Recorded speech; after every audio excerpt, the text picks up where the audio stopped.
Jeritan mencekam dari bawah tanah. Di sebuah desa terpencil yang tenang, hidup seorang penjaga kuburan bernama Rahman. Ia telah mengabdikan hidupnya untuk menjaga dan merawat kuburan di desa itu selama lebih dari 2 dekade. Meskipun sudah terbiasa dengan suasana sepi dan sunyi, ada sesuatu yang berbeda setelah pemakaman terakhir yang ia lakukan. Hari itu, Rahman menguburkan seorang pria bernama Pak Sukri, seorang dukun jahat yang dikenal di desa karena praktik ilmu hitamnya. Kematian Sukri tidaklah biasa. Ia meninggal mendadak di rumahnya, dan kabar yang beredar mengatakan bahwa ajalnya adalah hasil dari santet yang berbalik kepadanya. Namun, Rahman tak terlalu memikirkan desas-desus tersebut. Baginya, kematian adalah hal yang biasa dihadapi setiap hari. Malam pertama, setelah pemakaman Pak Sukri, Rahman terbangun oleh suara aneh dari luar. Suara rintihan yang lemah, seakan berasal dari dalam tanah. Ia mengira itu hanya hembusan angin yang membawa suara samar dari kejauhan. Namun saat malam berikutnya, suara itu kembali, lebih jelas dan mendekat. Suara itu terdengar seperti seseorang yang tengah disiksa, merintih dalam penderitaan yang mendalam.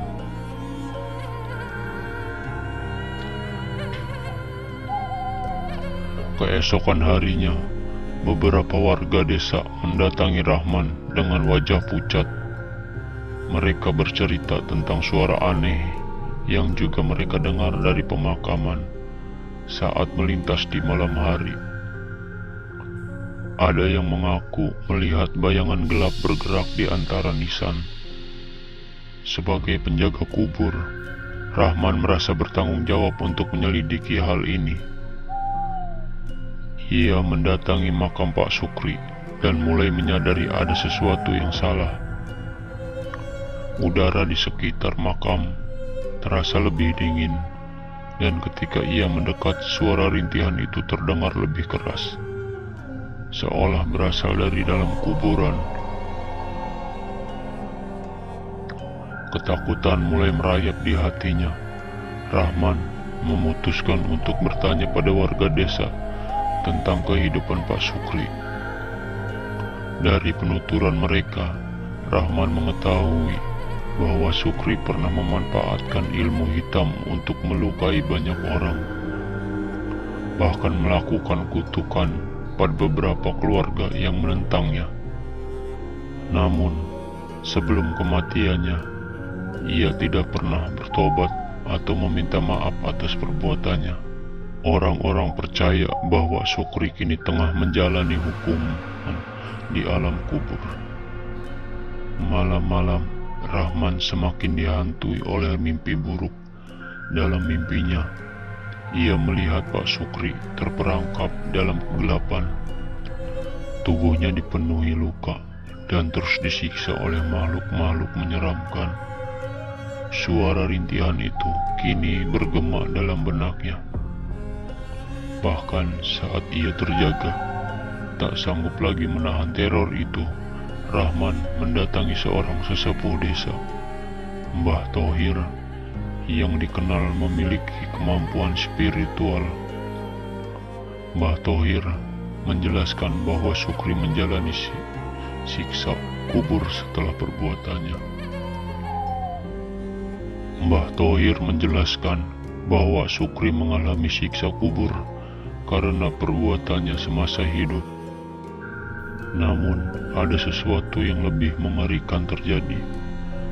Arwah Sukri tidak hanya disiksa di alam kubur, tapi juga berusaha mencari jalan keluar dari penderitaannya dengan mengganggu dunia orang hidup. Dia tidak akan tenang sebelum dosa-dosanya ditebus, kata Mbah Thohir. Dengan bimbingan Mbah Thohir, Rahman bersiap melakukan ritual untuk memohonkan ampunan bagi arwah Sukri dan menutup pintu dunia gaib yang terbuka di makamnya. Malam itu, Rahman dan Mbah Thohir melakukan ritual di kuburan. Saat mereka memulai doa-doa, tanah di sekitar makam Sukri bergetar hebat dan suara rintihan berubah menjadi jeritan mengerikan. Dalam puncak ritual, Rahman melihat sosok Pak Sukri muncul dari dalam kuburan. Matanya memancarkan ketakutan dan penyesalan. Sosok itu berusaha mendekati mereka, namun ditarik kembali oleh kekuatan tak terlihat ke dalam kuburannya, diiringi teriakan yang membuat bulu kuduk merinding. Akhirnya, setelah malam itu, suara-suara dari kuburan berhenti. Desa kembali tenang. Namun, Rahman tahu pengalaman itu akan terus menghantuinya seumur hidup. Ia telah melihat sekilas siksa kubur yang nyata, dan itu adalah sesuatu yang tak ingin ia hadapi saat tiba waktunya nanti.